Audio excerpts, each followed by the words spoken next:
जय शिवराय. 3 पुजाऱ्यांनी मिळून एका मुलीचा बलात्कार केला, तेही मंदिरात. तिचा गळा दाबला, तिला दगडाने ठेचलं आणि तिला वरून खाली फेकून दिलं.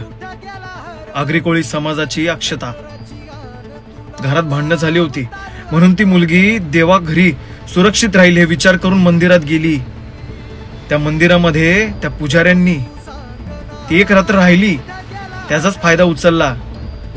त्यांनी तिला चायमध्ये गुंगीचं औषध टाकून तिला बेशुद्ध केलं.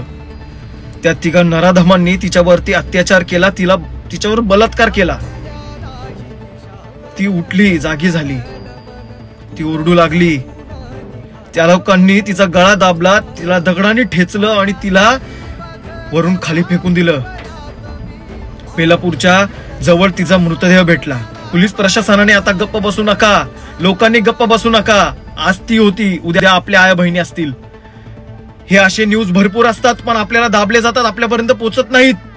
पोलीस प्रशासनाने सरकारपर्यंत ही आवाज उठली पाहिजे. भावांनो, व्हिडिओ शेअर करा, तिचे फोटोज सोशल मीडियावरती जिथं तिथं जस्टिस फॉर अक्षता हे हॅशटॅग रन करा. तिच्यासारख्या अशा अनेक भगिनी असतील जिला त्रास होतील. फ्युचरमध्ये नाही झाला पाहिजे तो त्रास, म्हणून आपल्याला आता एकत्रित यावं लागेल. कॅन्डल मार्च करून काय होणार नाही. भावांनो, तिच्या नावाचं हॅशटॅग रन करा. तुम्ही तिचे फोटोज व्हिडिओ स्टोरीला टाका आणि शेअर करा, व्हायरल करा.